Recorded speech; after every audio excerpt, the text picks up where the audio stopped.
साथियों, आज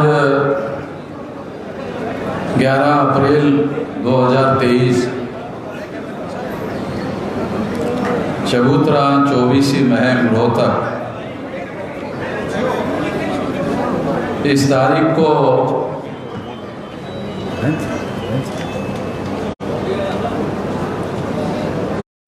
ओबीसी महापंचायत के द्वारा शुद्राज क्रांति 2024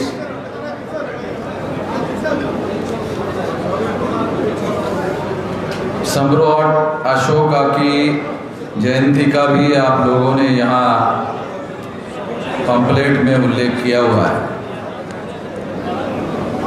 साथियों, हरियाणा में हम लोग बरसों से संगठन शक्ति निर्माण करने का कार्य कर रहे हैं।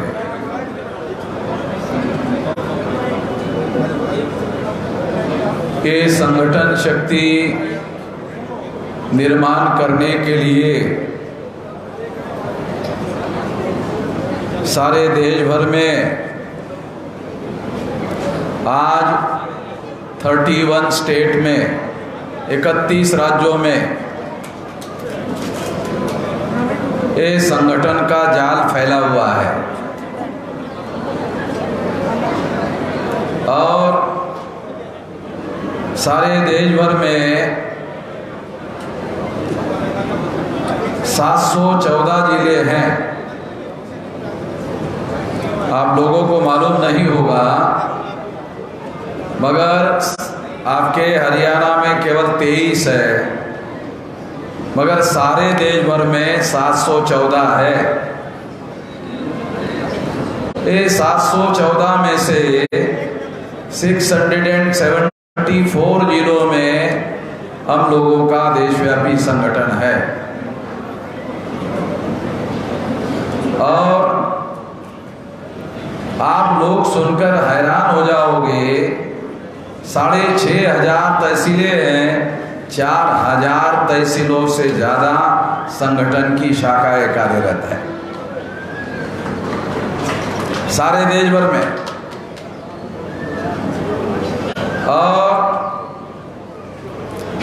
22,000 से ज्यादा ब्लॉक और 1.5 लाख से ज्यादा गांवों में संगठन की शाखाएं कार्यरत है। इतना बड़ा, इतना विशाल संगठन है। एक इतना बड़ा विशाल संगठन है तो आरएसएस का हेडक्वार्टर ताला लगाकर भागना पड़ा।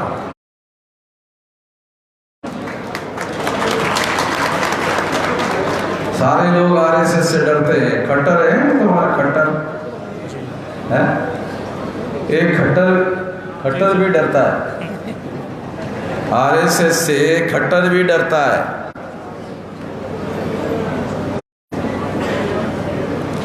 तो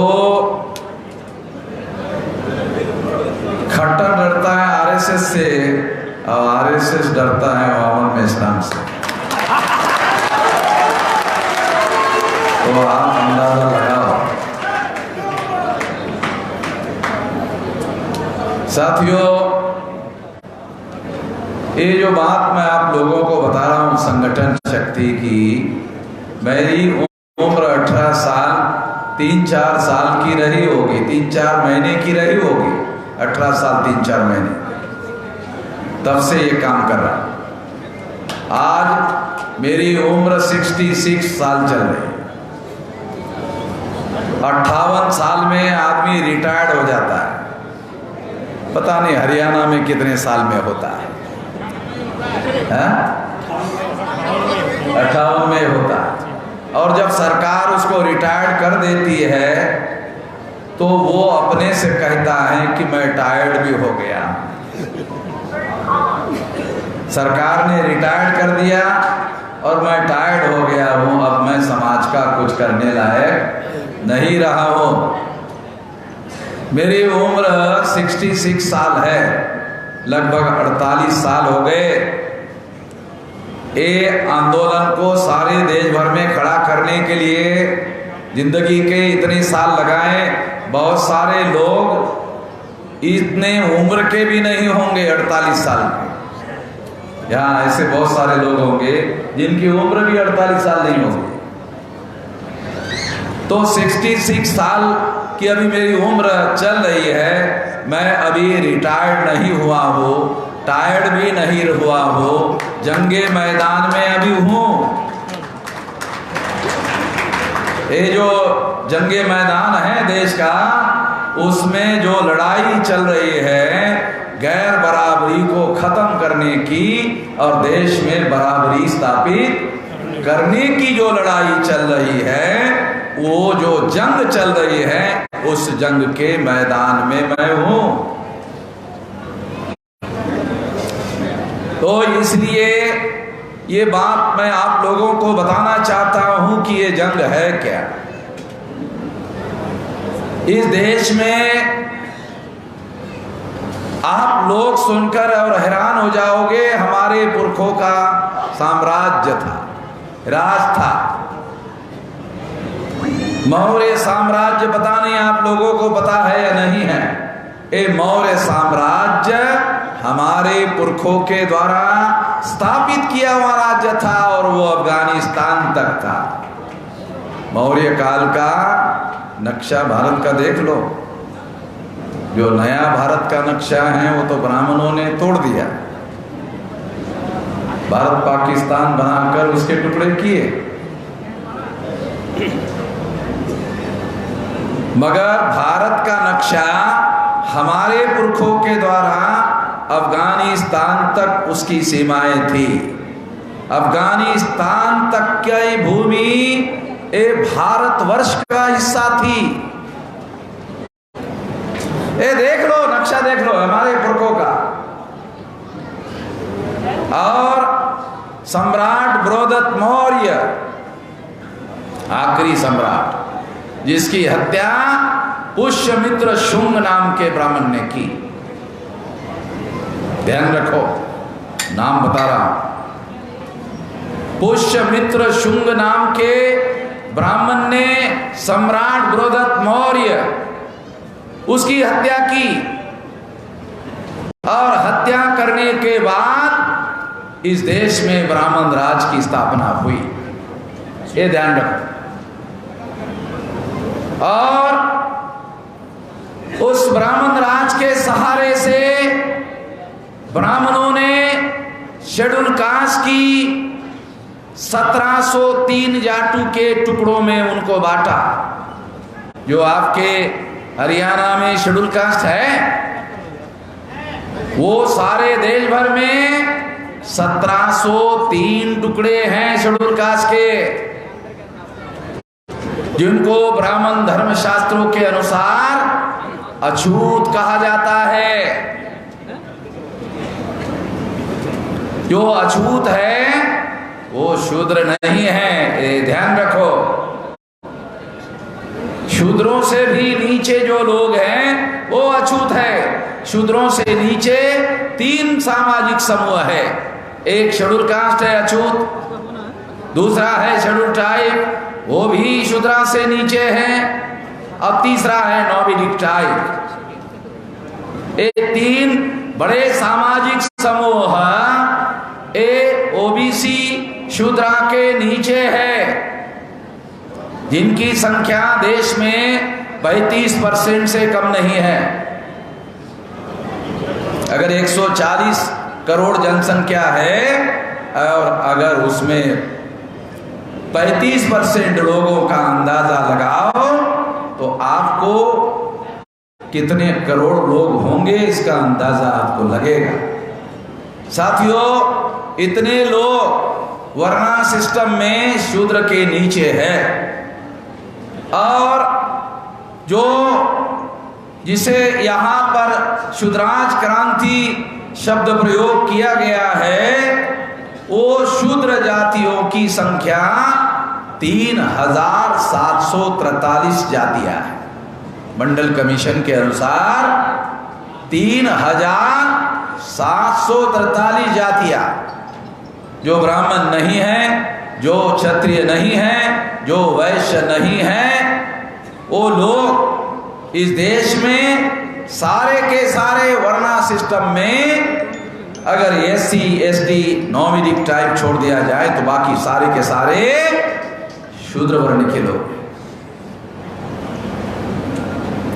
कुछ शूद्र वर्ण के जो लोग हैं उन लोगों को मंडल कमीशन में OBC माना गया। कुछ शूद्र जाति के लोगों को मंडल पिछड़े वर्ग में आता है क्या? नहीं आता।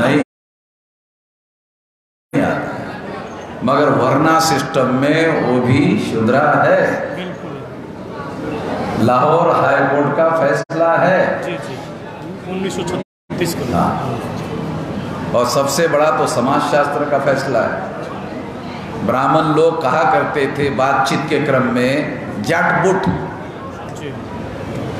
जट बुट इसका क्या मतलब है? जाट बूट के बराबर है, बिल्कुल ऐसा कहते थे। ये तो भारत के संविधान निर्माता बाबा साहब आम्बेडकर ने एक वोट सब लोगों को दिया, उसके बाद बहुत सारा बदलाव आया। ये जानना, ये समझना बहुत जरूरी है। इसके लिए पहले तो मैं आप लोगों को ये जानकारी दे रहा हूं कि जो वर्णा सिस्टम में जो शूद्र वर्ण के लोग हैं, ये त्रैवर्णिक लोगों की सेवा करने के लिए बनाया गया वर्ण है। मगर अभी जो दूसरा वर्ण है क्षत्रिय वर्ण है, और क्षत्रिय वर्ण के लोग यहाँ स्टेज पर आए थे, ये उन्होंने मुझे पगड़ी पहनाई राजस्थान से आए। अभी आपने देखा ये क्षत्रिय वर्ण के लोग राजस्थान से आए थे, ये उन्होंने पगड़ी पहना है। क्यों है मालूम? भारत में जब ब्राह्मण नहीं आए थे, विदेश में थे, विदेश से जब भारत में आए तो यहाँ जो प्रजा थी वो प्रजा नाग लोग थे। नाग लोग, ये नाग लोगों का साम्राज्य था। ये जो मौर्य साम्राज्य है, ये नाग लोगों का साम्राज्य था। नवल वियोगी का नाम सुना होगा, ये आपके इलाके का है। Naval Viyogi deputy director survey of India का, आर्कियोलॉजिकल सर्वे ऑफ इंडिया का नवल वियोगी, उसने लिखा Nagas the ancient ruler of India. ये जो मौर्य थे ये नाग लोग थे। नाग लोगों ने इस देश में साम्राज्य स्थापित किया था। नाग इसके सबसे ज्यादा महान लोग थे। ये नाग लोगों की 6247 जाति के टुकड़ों में ब्राह्मणों ने टुकड़े किए। शेड्यूल कास्ट की 1703, आदिवासियों के 801 और पिछड़े वर्ग की 3743। तो 6247 जाति के टुकड़े ए नाग लोगों के टुकड़े किए। इस देश में हम सब लोग, जिसे शूद्र कहा गया, वो नाग लोग हैं। आप लोगों को, हर जाति के लोगों को अपने जाति का गर्व होता है। जाति का गर्व गुलामी का गर्व है। मूर्खता का त्याग करना होगा। क्या कोई ये बात बता सकता है कि हमारे बाप ने, दादा ने, परदादा ने, लकड़दादा ने जातियां निर्माण की? कोई नहीं बता सकता। बल्कि जो दस्तावेज उपलब्ध हैं उसके अनुसार ब्राह्मणों ने जातियां बनाई। ब्राह्मणों के धर्मशास्त्रों में इसके दस्तावेजी प्रमाण है। यदि आप मनुस्मृति पढ़ लो तो जातियां कैसे निर्माण हुई उसके सबूत आपको मिले। और ये जातियां निर्माण करने वाला ग्रंथ ब्राह्मणों के द्वारा निर्माण किया गया और ब्राह्मणों ने जातियां निर्माण की। सम्राट बृहदत्त मौर्य की हत्या करने के बाद मनुस्मृति का निर्माण हुआ। कितने लोगों को पता है हमारे? मैं ये नहीं पूछ रहा हूँ कि अनपढ़ लोगों को कितने लोगों को पता है, नहीं, ये नहीं कह रहा हूँ। हमारे पढ़े लिखे लोगों को कितने लोगों को पता है? मैं तो पूछता ही नहीं हूँ अनपढ़ लोगों को पता है, कह रहे हैं पढ़े लिखे लोगों को पता है क्या? पढ़े लिखे लोगों को पता नहीं।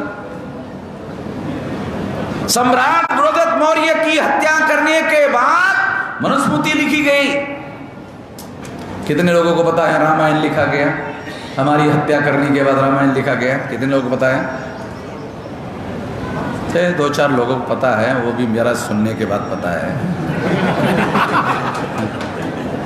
ये जो हाथ खड़े करने वाले हैं ना, वो मेरे वीडियो देखते रहते हैं, तो मुझे मालूम है। साथियों, सम्राट बृहदत्त मौर्य की हत्या करने के बाद मनुस्मृति लिखी गई। सम्राट बृहदत्त मौर्य की हत्या करने के बाद रामायण लिखी गई। आप लोग सुनकर हैरान हो जाओगे। बुद्ध के प्रवचन में, ध्यान रखो, बुद्ध के प्रवचन में जातक कथा का संदर्भ आता है। बुद्ध के प्रवचन में जातक कथा का संदर्भ आता है। उसमें एक जातक कथा है दशरथ जातक कथा। उस दशरथ जातक कथा में बोधिसत्व राम हैं, वहां से पुष्यमित्र शुंग के द्वारा बृहदत्त मौर्य की हत्या करने के बाद ब्राह्मणों ने दशरथ जातक की चोरी की और चोरी करके रामायण लिखा।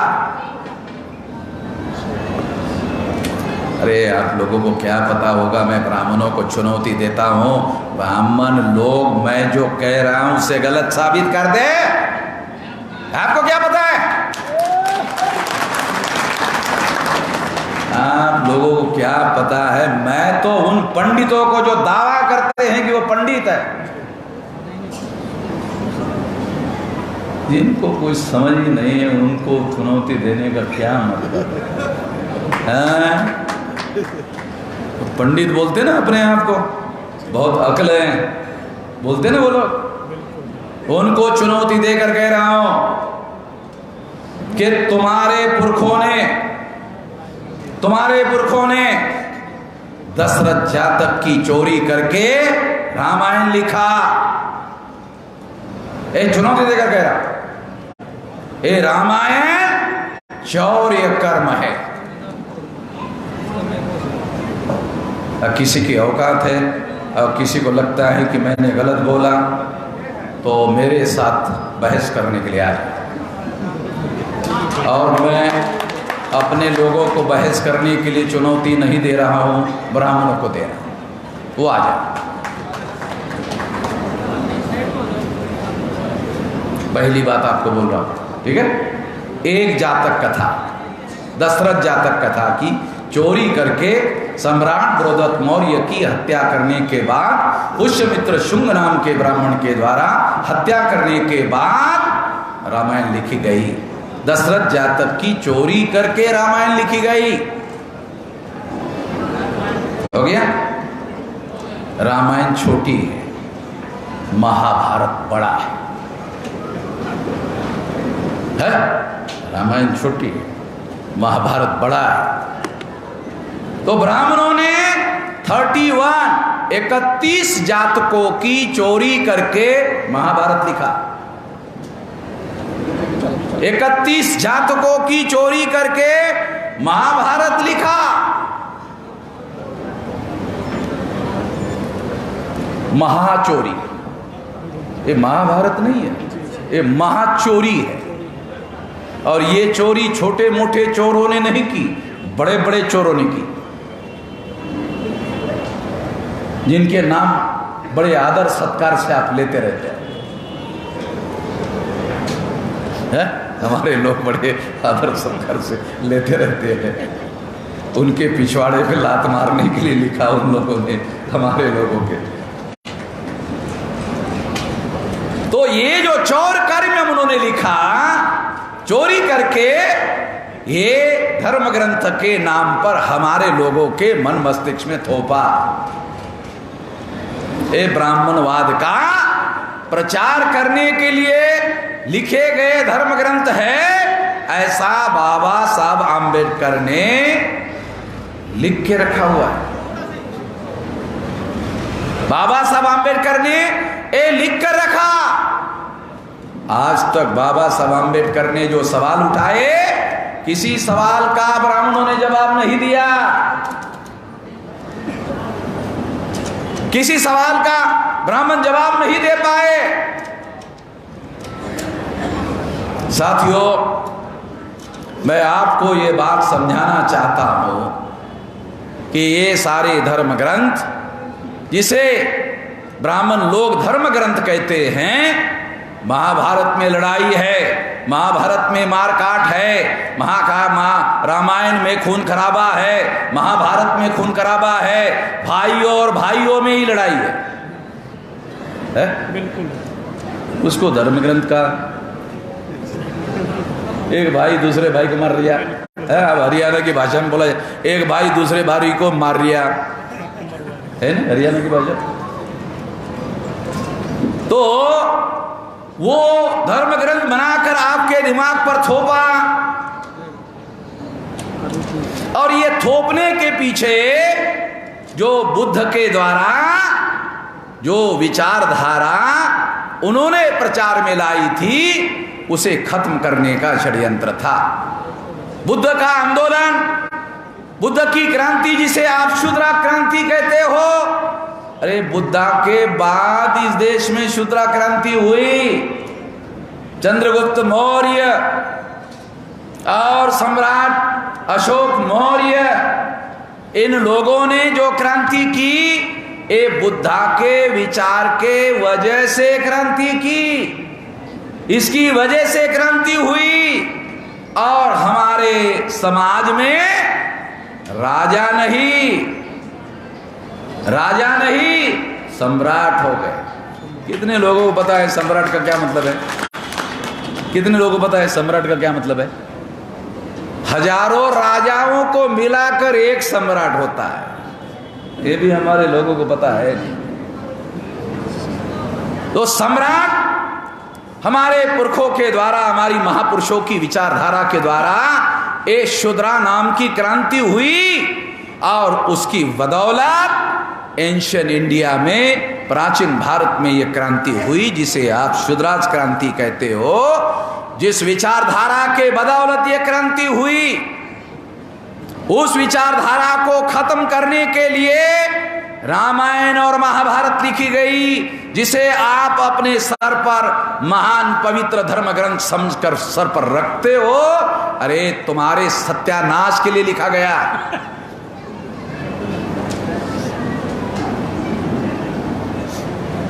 मैंने जब कहा, लिखा कि ये जो रामायण है दशरथ जातक की चोरी है, तो एक द्विवेदी नाम का ब्राह्मण सोशल मीडिया में आया और कहने लगा कि मेश्राम जी, चलो ठीक है, आपकी बात मान लेता हूँ। मानता नहीं है ब्राह्मण, अगर कहा चलो मान लेता हूँ, तो जो अभी राम है, कम से कम उस राम को तो मानो।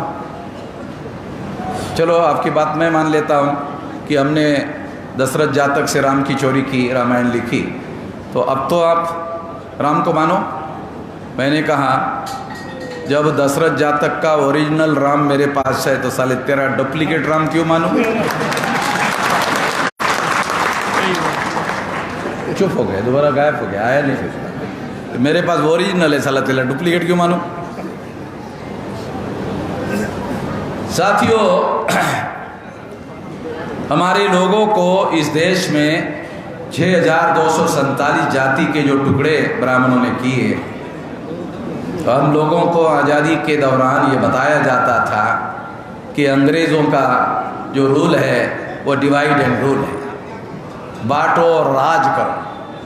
चलो हम मान लेते हैं अंग्रेज़ों का राज बांटो और राज करो का सिद्धांत था, तो अंग्रेज़ों ने हिंदू मुसलमान 2 टुकड़े किए। अंग्रेज़ों ने 2 टुकड़े किए थे, ब्राह्मणों ने कितने किए? शेड्यूल कास्ट के 1703। आदिवासियों के 800 ये, ओबीसी पिछड़े वर्ग के 3743, तीनों को मिलाकर 6247 टुकड़े किए। इस हिसाब से अगर देखा जाए तो ब्राह्मण अंग्रेजों से 3000 गुना ज्यादा खतरनाक है?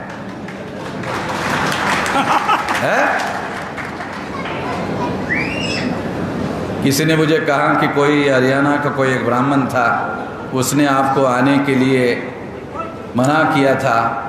मैं ब्राह्मणों पर ज़्यादातर दया करता हूँ, मैं उनके बातों को ज़्यादा यदि महत्व नहीं देता, क्योंकि वो दया के पात्र लोग हैं, ज़्यादा संख्या में नहीं है, और इस देश के 85% लोगों के दया पर इस देश में वो निवास पररत है, और उनके जान को कोई अभी तक खतरा नहीं है। वो हमारी दया की वजह। अगर हमारे लोग दया करना छोड़ दे तो चटनी, हमारे लोग नाश्ते में चटनी करके खाते ना, 85% उतना भी हिस्सा नहीं आएगा। तो इसलिए हमारे लोग दया कर रहे हैं, उसके बदौलत वो इस देश में रह रहे हैं। हमारे लोग आस्था रखें दिन में। हाँ, वही बोल रहा हूं। साथियों, ये जो 3000 गुना ब्राह्मण ज्यादा खतरनाक है, आप लोग उसको पवित्र मानते हैं। मैं आपको एक और महत्वपूर्ण सिद्धांत बताना चाहता हूं। आप धार्मिक विमर्श बंद कर दो,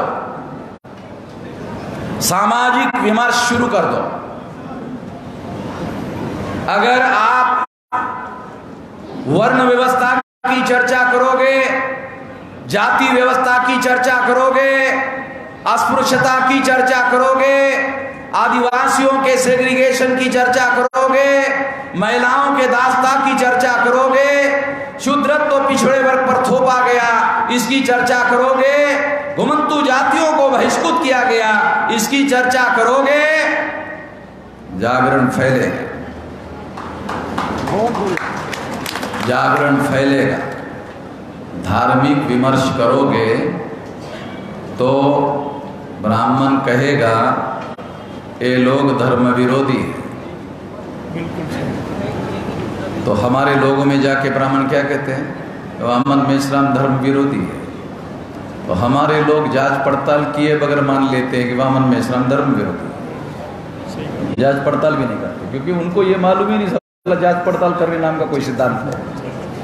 कोई भी बात जांच पड़ताल करने के बाद मानना चाहिए, जांच पड़ताल करने के बाद स्वीकार करना चाहिए।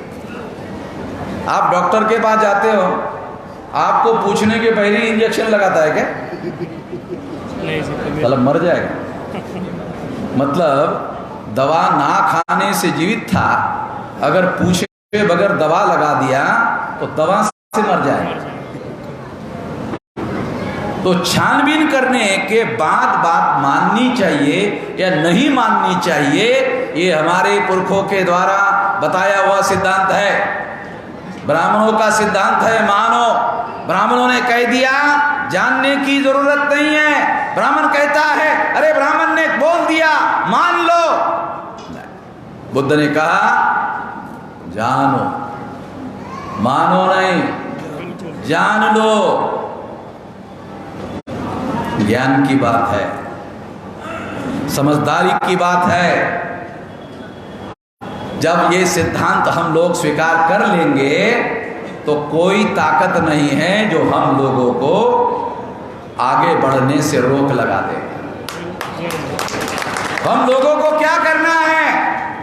6247 जाति के लोगों को, 6247 जाति के टुकड़ों को जगाओ कि जाति तुम्हारे बाप दादा के द्वारा बनाई हुई जाति नहीं है, ये ब्राह्मणों के द्वारा बनाई हुई जाति है। जाति का गर्व करने से तुम टुकड़ों टुकड़ों का गर्व करोगे और जाति का गर्व करते रहोगे।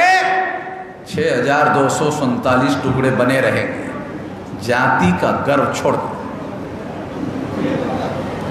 एक इंसान, मान लो शेड्यूल कास्ट का व्यक्ति, अपनी लड़की ओबीसी के घर में ब्याह देता है, या ओबीसी का व्यक्ति अपनी लड़की शेड्यूल कास्ट के घर में ब्याह देता है, ब्याहने के बाद जानवर पैदा होता है?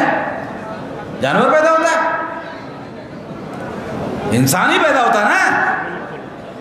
तो इंसानों और इंसानों में ये विभाजन पैदा करने वाली जो जातियां है, ये जातियां ब्राह्मणों ने हमारे अंदर टुकड़े पैदा करने के लिए पैदा की, ताकि हम कभी इकट्ठा ना हो सके। अगर हम इकट्ठा हो जाएंगे तो नाग लोगों की तरह हमारा दोबारा इस देश में साम्राज्य स्थापित होगा। तो आपको जाति को आज से गौण मानना शुरू करो। जाति को आज से गौण यानी सेकेंडरी महत्व देने का। अपने आप को कहो कि हम मूल निवासी है, और मूल निवासियों में हमारा वंश है नाग लोग है, ए नाग लोग है, ए मार्शल लोग हैं, लड़ाकू लोग हैं। मिलिट्री में हमारे लोगों की रेजिमेंट है, मैं जी जाति का हूं ना, वो रेजिमेंट है।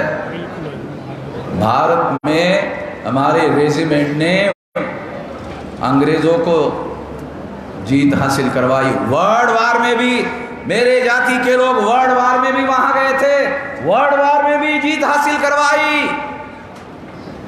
तो हमारे जो पुरखे हैं वो सारे नाग लोगों के साथ अपने आप को जोड़ो। नाग लोगों के साथ जोड़ने से क्या होगा? आपके अंदर जो हीनता की भावना है कि हम कमजोर हैं, खत्म हो जाएगी। आप बोलते हो आपके अंदर मानसिक कमजोरी है, मानसिक कमजोरी है, मानसिक कमजोरी कहते हो, कोई भी ये नहीं बताता ये कमजोरी दूर कैसे होगी। कमजोरी दूर करने का तरीका अपने महापुरखों को, चंद्रगुप्त मौर्य को, नाग को अपना पुरखा घोषित करो। अरे नागों को अपना पुरखा घोषित करोगे, एक कमजोर मानसिकता खत्म हो जाएगी। तुम्हारे पुरखों ने मौर्य साम्राज्य स्थापित किया था, तो तुम छोटे लोग नहीं हो। ऐसी भावना दिमाग में लाओ, अपने बच्चों को पढ़ाओ, ये कहो कि हम लोग छोटे जाति के लोग नहीं हैं, हम उन जाति के लोग हैं जिन्होंने इस देश में साम्राज्य स्थापित किया। और कोई काल्पनिक बातें भी नहीं बोल रहा हूं, काल्पनिक बातें भी नहीं बोल रहा हूं, सारे डॉक्यूमेंट्री एविडेंस है, डॉक्यूमेंट्री एविडेंस के आधार पर बोल रहा हूं। और इसलिए अगर आप ऐसा करते हो तो निश्चित रूप से आपकी मानसिक कमजोरी खत्म हो जाएगी और आप आगे बढ़ सकते हो। कुछ लोगों ने कहा अरे साल में एक आध बार बड़ा कार्यक्रम आप लोग करते हो, फिर 2 साल गायब हो जाते हो, पता नहीं चलता। हरियाणा में दिसंबर 23 तक ऐसे 11 बड़े कार्यक्रम लेंगे। 11 तारीख को दूंगा। हमारे तमाम बामसेब के जो लोग हैं और जो बैकवर्ड क्लासेस के लोग जो छोटे छोटे संगठन चला रहे हैं, उन लोगों के साथ मिलकर हरियाणा में 23 जिले हैं, 2 जिलों को मिलाकर ऐसे बड़े कार्यक्रम करेंगे। सारे हरियाणा में 11 कार्यक्रम, 1 महीने में 1 कार्यक्रम, दिसंबर तक ऐसे हम 11-12 कार्यक्रम कर लेंगे और ये कार्यक्रम का सिलसिला जारी रहेगा। मैं हरियाणा प्रदेश के बामसेब के लोगों को, भारत मुक्ति मोर्चा के लोगों को, बहुजन क्रांति मोर्चा के लोगों को और जो तमाम बैकवर्ड क्लासेस के संगठन मिलजुल कर जो हम कर रहे हैं, मिलजुल कर करने की सोच बहुत बड़ी सोच है। इस देश का राजा अगर आप अपना बनाना चाहते हो, अगर अपना राजा बनाना चाहते हो तो मिलजुल कर कार्य करना होगा। पिछलग्गू रहना चाहते हो तो फिर अलग अलग करो। अगर आप पिछलग्गू बनकर ही रहना चाहते हो, पिछलग्गू बनकर रहने से रहने का एक तरीका है, अलग अलग अलग अलग छोटी ढपली छोटा राग अपलापते रहो। आज जो सभी लोगों ने मिलकर किया, इतना बड़ा काम किया, हरियाणा के लोगों का मनोबल बढ़ा। ऐसा मनोबल बढ़ाने के लिए मैं हर महीने 1 तारीख आपको दूंगा। बामसेव के सारे प्रदेश के लोगों को वो काम करना है। भारत मुक्ति मोर्चा के, बहुजन क्रांति मोर्चा के और तमाम बैकवर्ड क्लासेस के लोग मिलकर अगर ऐसा करते हैं तो हर महीने इतना बड़ा कार्यक्रम कर सकते हैं।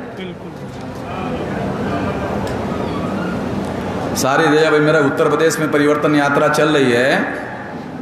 आधा घंटा तो मुझे पैसा लेने के लिए लगता है, लाइन लगा कर लोग पैसा देते हैं।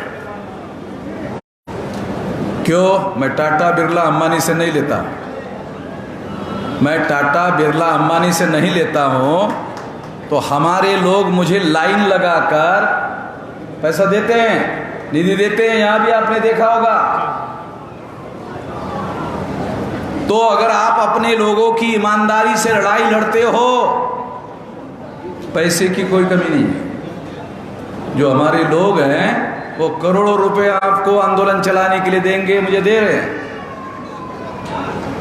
मैं ईवीएम मशीन के संदर्भ में सारे देश भर में परिवर्तन यात्रा चला रहा हूं।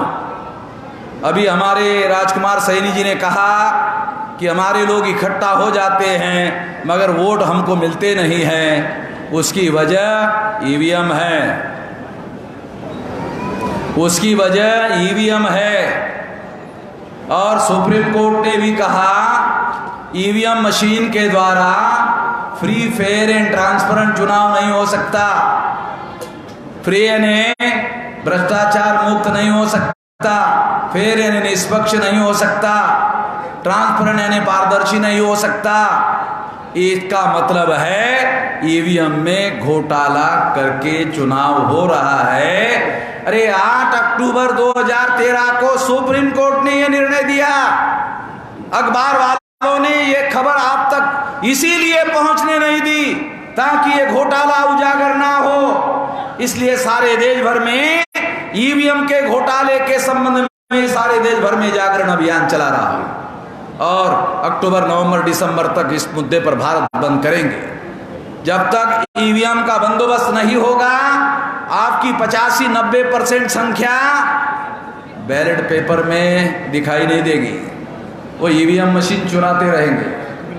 तो ईवीएम मशीन का बंदोबस्त करना होगा। ईवीएम मशीन का बंदोबस्त करने के लिए भी पहले ईवीएम में घोटाला कैसे होता है वो समझना होगा। इसके सारे दस्तावेजी सबूत हमारे पास है। ईवीएम में घोटाले के सारे दस्तावेजी सबूत हमारे पास है। तो इतना बड़ा लगभग 365 दिन तक चलने वाला आंदोलन हम लोग चला रहे हैं ईवीएम के विरोध में। 21 फरवरी से लेकर 21 फरवरी 2024 तक 365 दिन का। तो इसलिए साथियों, मैं आप लोगों को ये अनुरोध करना चाहता हूं कि ये जो हरियाणा में शुद्राज क्रांति के नाम पर आप लोगों ने लहर पैदा की, इस लहर को आगे बनाए रखने के लिए हर महीने हम लोग कम से कम सारे हरियाणा में 11 कार्यक्रम करेंगे और इस तरह से इस लहर को बनाए रखेंगे। इसके लिए मैं हर महीने 1 तारीख यहाँ आता रहूँगा। आप लोग इस बात को आगे बढ़ाते रहेंगे इस आशा और विश्वास के साथ। जब तक हम अपना राष्ट्रव्यापी आंदोलन निर्माण नहीं करते, तब तक हमारी ओबीसी की, जाति आधारित गिनती की या तमाम प्रकार की कोई भी समस्या मांगने से हल होने वाली नहीं है। हमें अपना आंदोलन खड़ा करना होगा। धन्यवाद।